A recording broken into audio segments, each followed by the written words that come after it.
So yun, good day, hello mga idol, welcome back to my channel. So ngayong araw kakatapos lang natin mag-repair ng LED TV tapos itong electric fan. Yan. Then may gagawin tayo ngayong araw na control board. Control board ng treadmill. Alam mo ba yung treadmill, yung pwede ka doon mag-walking, jogging. Bale, dumating yung treadmill sa atin. Ang problema niya ay error 9 or E09. So, ito yung board niya. Board na lang yung nandito kasi yung treadmill mismo is nandoon sa kanila. Idadalhin ko na lang yung board kapag okay na yung board natin. Bali, E09 ang problema ng ating trouble. Kaso ang problema mga idol, nagkaroon siya ng second trouble habang tinotroubleshoot natin siya. Ano ba ang second trouble niya? Nawalan siya ng power. So ayun yung ituturo natin paano ayusin tong control board ng treadmill. Control board na may power supply na siya, SMPS. Ayan o. Kita nyo? So bali yung E09, tanggalin ko muna yung kanyang nandito kasi yung kanyang control din eh. Ayan o. Pinadala ko kasi para matesting. Diyan ko makikita kung E09 pa eh. Bali, ang problema niya ngayon ay no power. So baka hindi kasi maniwala yung may-ari na siyempre yung dinala dito yung treadmill ay E09. Tapos ngayon wala ng power yung board. So siyempre baka hindi maniwala yung may-ari, no? Ang alam niya E09 lang problema. Baka sabihin niya imbis na E09 lang yung problema ng treadmill ay dumami, nawalan pati power. So ayusin natin yung power din. Then yung E09, yung E09 mga idol, may napansin ako dito. Itong magko-control sa motor. Ito. So sa microscope na lang kayo tumingin.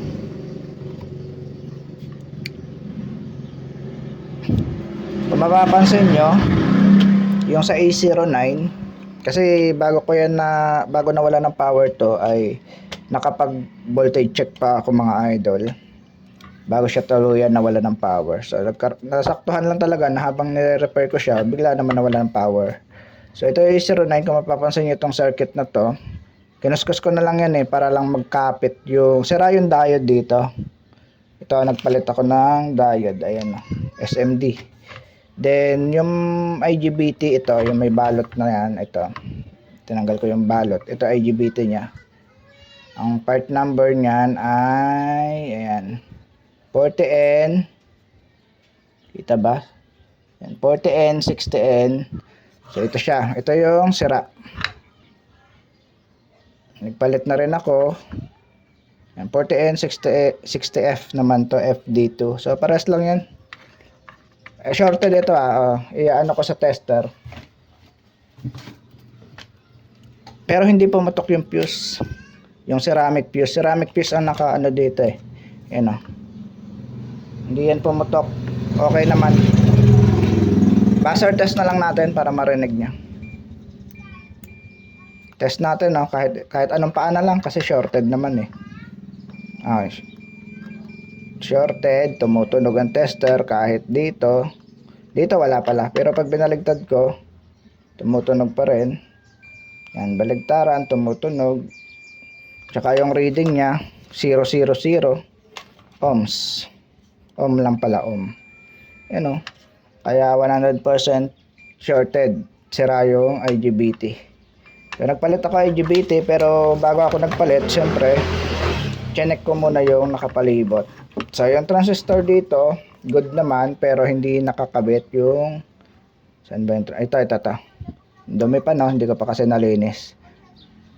Good naman to, pero hindi nakakabit or hindi na nakahinang dito sa circuit dahil nagkaroon siya ng parang corrosion.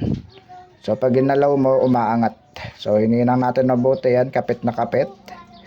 Then kinuskus ko yung circuit kasi itong diode ayaw na rin dumikit. Maitim na yung yung circuit dito.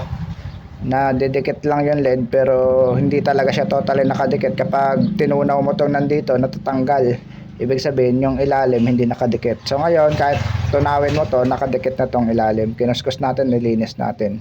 Then ito, nilakihan ko yung pagkakapitan niya. Yan, kaya mapapansin nyo, kinuskus ko rin, oh.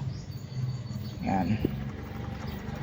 So, lilinisin na lang yan, yung mga flux na tumatalsik. Flux yan eh. Yung chemical na yan. Lilinisin na lang yan, tapos i-brush. Yan. Pero bago ang lahat ay ayusin muna natin yung kanyang power. So, nag-improvise ako dito ng cord pansamantala para lang makita ko may power na. So, ilang volts ba to? Yung sa control board, balik na natin to. Yung sa control board, 8 volts. Naka-indicate naman sa board. Ayan o, 8 volts. 8 volts ground. Hindi kita. Dito tayo mag-ano. Tingin. Ayan o.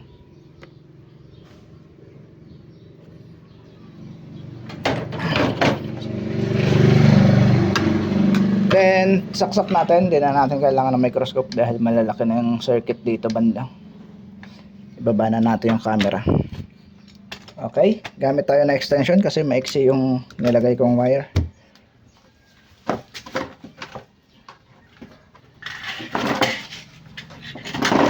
So, ituturo natin kung paano magkaroon ng supply ulit yung secondary. Kasi walang supply secondary kaya nawala ng power.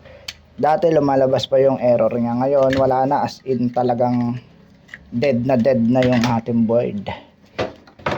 Tabi natin tong microscope. So itatayo ko to, no, para makita nyo. Para makita nyo ako. Ano, kita nyo ba ako? Hindi.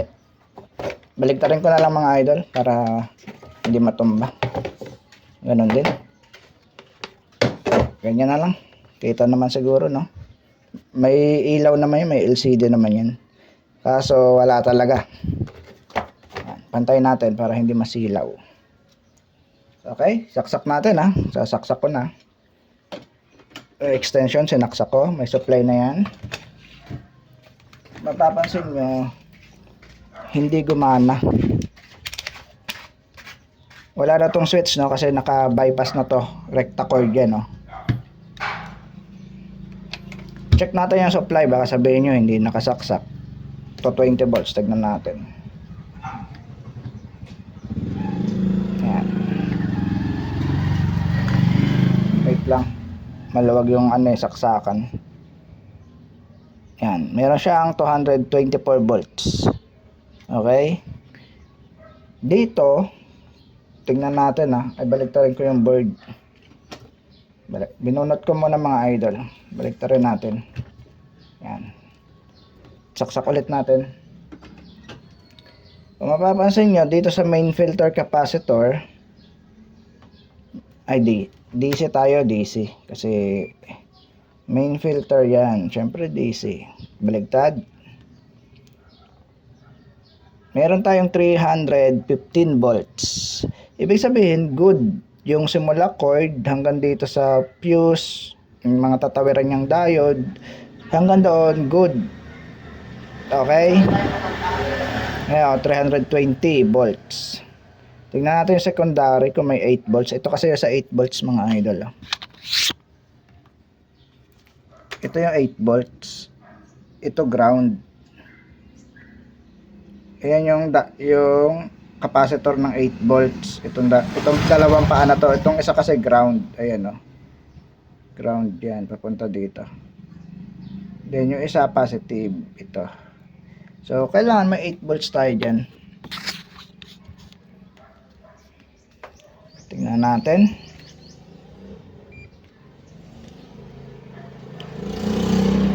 So, yan na. Wala. 0.353 volts or 353 millivolt. So, yung isang capacitor, yung isang secondary, wala rin, no? 2.8 millivolt. So, wala rin. Wala siyang secondary, pero meron siyang supply sa primary. So, sira na ba ang regulator natin yan kapag ganyan? Or yung IC, power IC? So, tingnan natin kung sira. Paano ba natin malalaman kung gumagana to? Check natin yung kanyang BCC, no? Ito, yung may maliit pang capacitor dito, no? Ayun, wala siyang BCC. 0.5 lang, 530 to basta 500 millivolt. Ayun lang nasusukat ng tester. Point yan, point. Ito natin. Yan, point lang. Okay. Baligtarin natin, bunutin natin saksak, then bago ng lahat, tingnan natin kung may supply. Nakabunot na yan. So, meron pa siyang 200. So, nagda-drop na, nagdi-discharge na siya. So, papakita ko naman yung harapan para at least kung ito, kung mapapansin nyo, bunutin ko muna to na kasi kita nyo naman na walang display or walang ano sa LCD nya. Mapapansin nyo, ito yung primary natin. Ito yung main filter, yung malaki na to. Ito yung pinaka main talaga, no? Pero ang sinusukatan kasi natin yung secondary na tong chopper transformer. So dalawa kasi yung power supply nya, no? Isa para sa diretsyo ng motor. Ito yung motor eh. Ayan, no? Motor. Kasi magkasama na tong control board at saka yung power supply. Then dadaan siya na IGBT. Ito yung magko-control sa motor kung gaano kabilis yung IGBT. So ang nagsisignal dito is itong PWM nya. Ayan.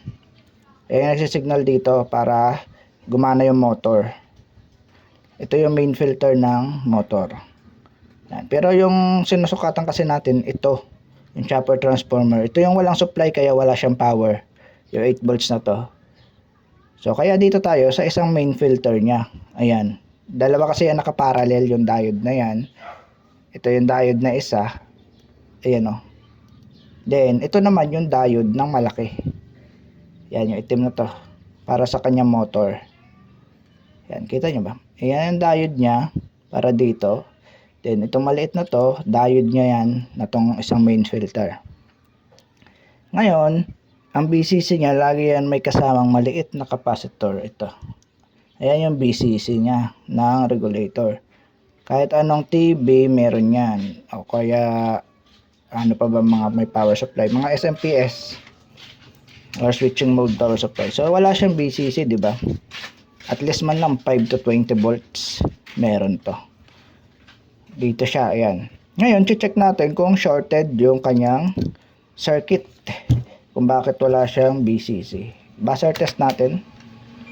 Kasi kung shorted, wala talaga kasi ang positive supply kapag dinikit mo sa ground, magda-drop yan ng 0 volts. Or kung may resistance, magda-drop din ng resistance, hindi naman sakto 0 volts pero magda-drop pa rin.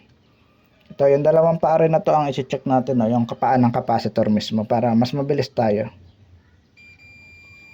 Ayun, shorted nga yung circuit. Yan o, 3.4 ohms. Sobrang baba. Baliktarin natin para makita nyo, no, para ma-confirm nyo kung shorted. Ayan, baliktaran, tumutunog. So, pwedeng sira yung capacitor, sira yung diode, or mismong regulator. Yung tatlo lang na yun yung may problema. 100%. Saan ba yung diode? Ito yung diode. Ito kasi, kung mapapansin nyo, yung isang paa niyan, papunta dito sa drain. Yung isa naman, para sa BCC. So, itong paa na to, may diode dyan na dadaanan. Hanapin lang natin yung diode na dadaanan. Then ito yung positive.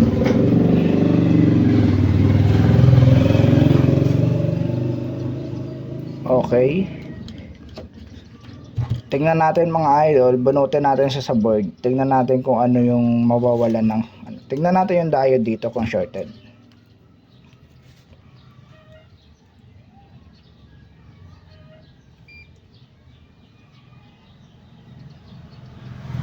Hindi naman shorted yung diode mga idol. So, bunutin natin yung mismong regulator para ma-confirm natin kung ito ba yung may problema. Kasi wala na ibang dadaanan eh. So, 14 minutes na pala yung video natin. So, cut ko na muna yung bunutin ko lang to. Ito na mga idol, natanggal na natin yung regulator IC nya. Ang part number na to, ayan, mag-focus. Yan, DK112C. DK112C. Yan, mag-focus.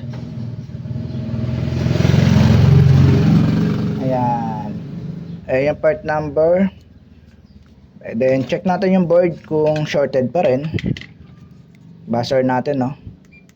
Pakinggan nyo na lang tester. Ito yung capacitor. Ayun, nawala yung shorted na part nung tinanggal natin yung IC. So 100% IC yung problema. Yan, nawala na, hindi na tumutunog. Wala na. Yan. Kung tumunog man siya, nawawala, no, ibig sabihin good na. Yan, tutunog, nawawala. Parang ganito na rin siya sa main filter. Kasi sa main filter ganyan din, no. Ayan yung senyales ng good. Kasi nagkaka-charge yung capacitor tapos nadi-discharge. Kaya tutunog din, nawawala kapag binaligtad. Yan, good. Capacitor na kasi yung natetest niya. Tutunog, nawawala. Napuputol agad. Hindi gaya kanina na tuloy-tuloy saka yung reading 0. Talagang shorted. Ito siya, DK112, wala tayong pamalit. So bago natin palitan, tignan natin kung lalabas yung BCC. Saksak natin nang hindi nakakabit yung ating regulator. Pwede ba yan? Yes, pwede. Huwag nyo lang hahawakan pag binunot nyo dahil magkaka-stuck yung ating main filter. So discharge nyo lang muna para sure. Lalo na tong malaki sa mga newbie. So saksak natin. Nakasaksak na. Check natin kung may voltage na sa BCC bago tayo magpalit.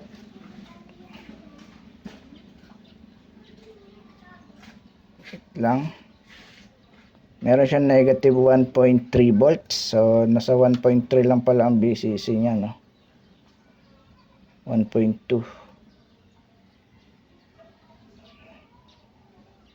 So try natin mga idol. Mababa lang pala BCC na to.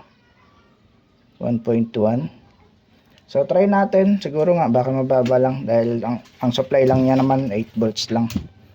So try natin mga idol, palitan na to. Hanap tayo, no. Try natin yung Viper 22A kung magparehas ng datasheet.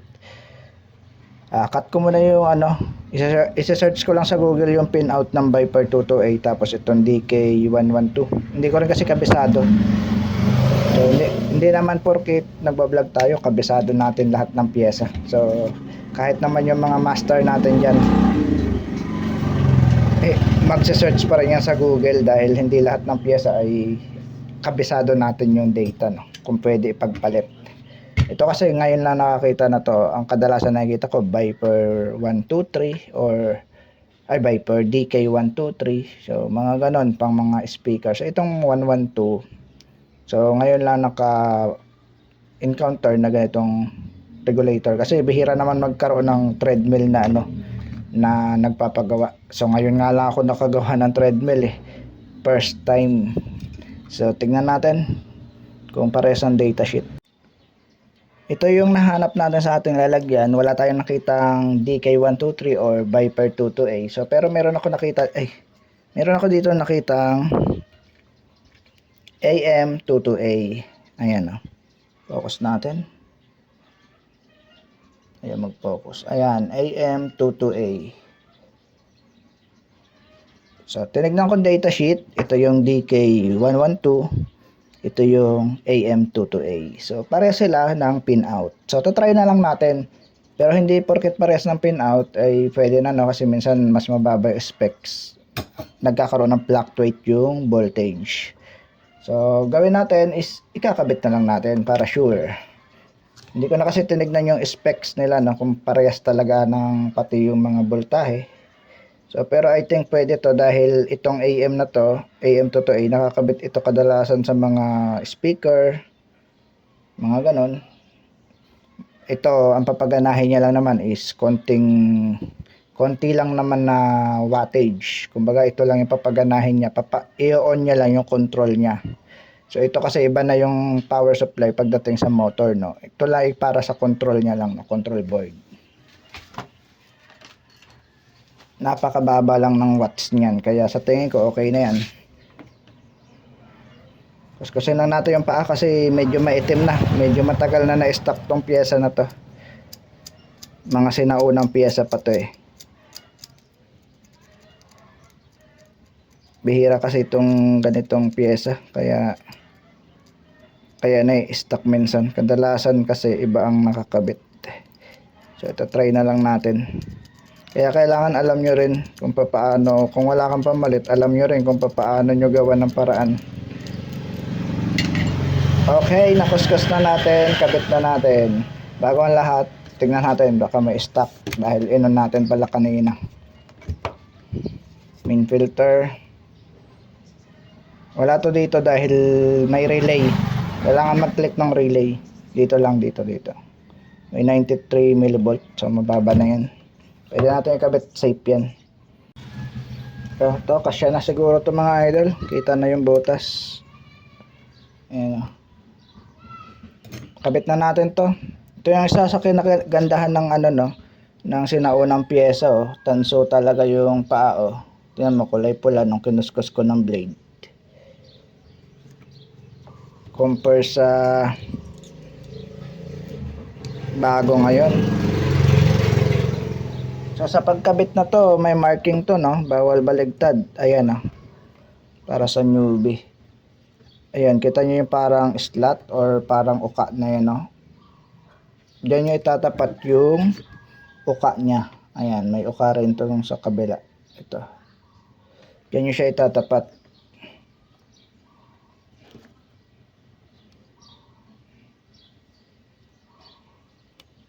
Okay, tayo na natin ihinang no, kung pares naman sila. Pares sila ng collector, feedback, ground, BCC. So pares sila pin out. Then on natin pagtapos. So ito, nakahinang na. Hinangin pa natin ng todo para tumagos yung LED sa kabilang circuit.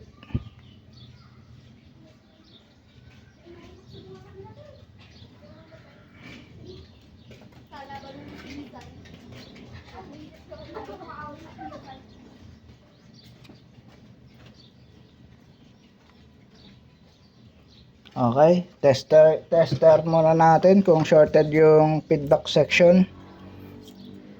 Yung BCC pala. Tester natin kung shorted pa.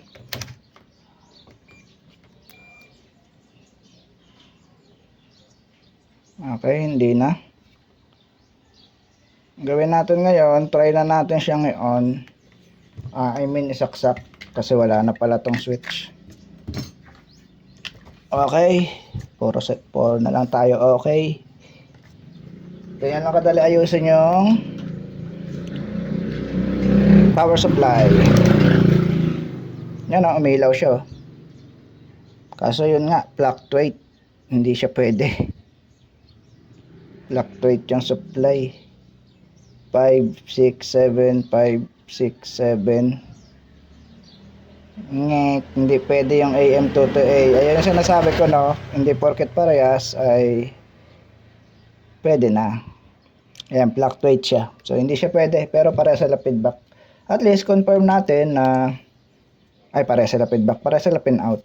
At least confirm natin na sira yung regulator. Tingnan nyo, ayan o, umiilaw oh. May indicator kasi dito kapag buhay na yung unit. Ayan o. Kaso, pansinin nyo ilaw. Nagbi-blink. So, hanap tayo ng isa pang regulator na siguro Viper 22A baka pwede. Hanap ako mga idol. Then, balitaan ko kayo mamaya. Cut ko na yung video dahil mahaba na.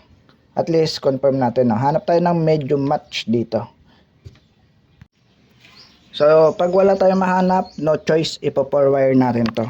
So, tatry ko siya ngayon mga idol, i-4 wire muna para ma-confirm kung okay na ba yung E09 na problema na to. So, lagyan ko muna siya 4 wire bago ko hanapan ng regulator. Kasi dalawa yung sira na to, kasi yung una, E09 to nung dumating sa akin. Ito mga idol, na-convert na natin siya sa 4 wire. Try natin, adjust natin yung trimmer. Tingnan natin kung ilan na yung voltaheng stock. Kailangan natin 8 volts no. So meron na tayong 4.6, konting adjust na lang yan. Yung kabilang capacitor, meron tayong 9 volts. 9 volts, baligtad lang tester. So dito tayo mag-adjust sa 8 volts para kasi yung 8 volts mayroong marking sa board na 8 volts dapat siya.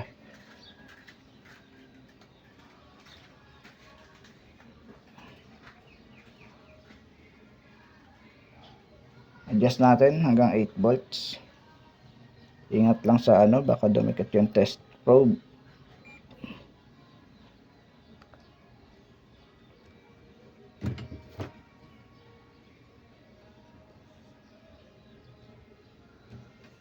So, kailangan ko ng pampabigat para hindi gumalaw. Yan, 8.1, pwede na yan. 8.1. So, buksan natin yan.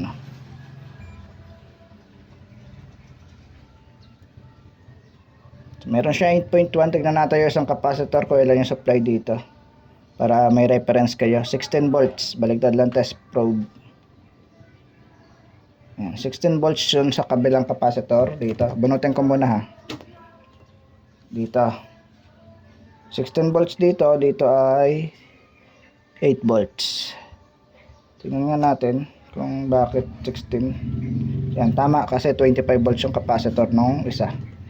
So papabilin ko na lang yung may-ari na DK112. Kumbaga temporary lang to.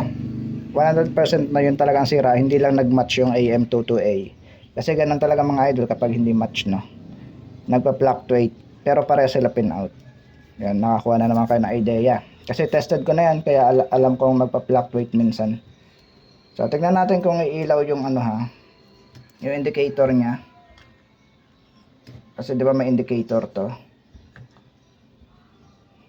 Kung stable ba yung ilaw. Ayun stable Kita nyo naman sa supply, stable din, 8 volts. Hindi siya nagbababa ng 5, 6, 7. Stable. Ngayon, sasaksak na natin yung kanyang. Kaso baka mag-i-error 09 pa rin to dahil walang motor na nakakabit. Kasi yung E09, motor problem or control ng motor. Ito kasing IGBT, control ng motor to, pati yun. So, try natin. Kung hindi mag-E09, so pwede na. Elekta kabit. E07 naman. Okay. E07, mukhang ang E07 ay sa motor. Ang E09 mukhang control ng motor. So hindi ko rin kasi kabisado to dahil first time nga natin gumawa ng treadmill. So hindi ko alam kung anong error yung lumalabas na code. So ayun yung nakikita ko kasi dito na sa E09 mukhang control ng motor.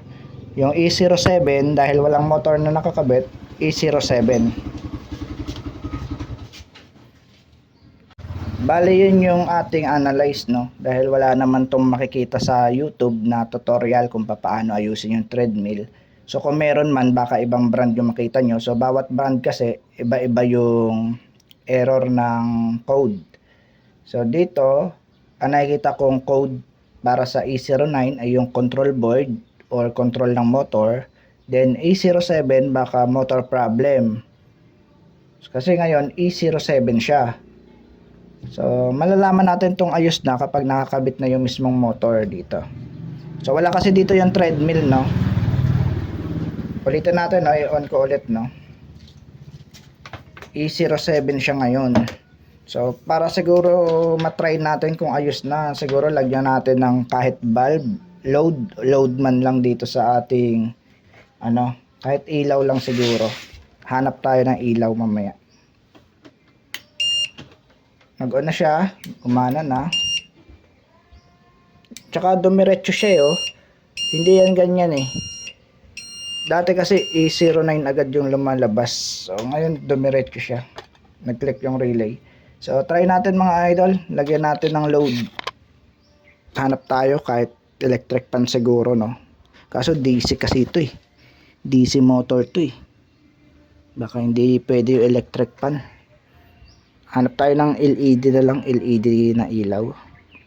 Wala tayong mahanap dito na pang load dito sa ating motor. Kahit ilaw man lang sana.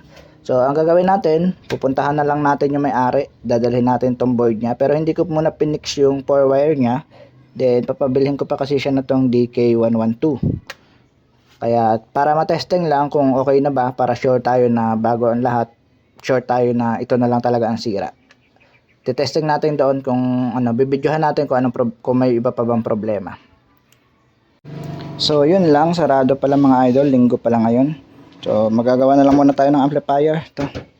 Tatabi ko muna to. Bukas ko na siya ite-testing. So, dudugtong ko na lang yung video bukas. Ito na lang 4 wire. Ayaw mo na hanapan. Pwede naman hanapan. Nandun naman sa bahay yung regulator niya. Baka bukas pabayan ako. Game, testing. Wala! Bakit? Saglit lang. May naayos pa kami. Power. Yan, May ginayos pa! wala na siya error pag, Yeah, pag yeah, nakasaksak yung motor. Sige, try mga daw. Anong klase ba 12 plus lang, di ba? Kung iikot. Ayaw na mag-flash. Ano ba yung remote? Yan. Yun. Vacuumin lang. Okay na. Galing ah.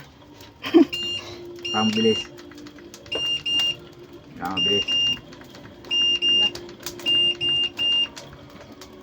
Anong brand yan? My High? May high.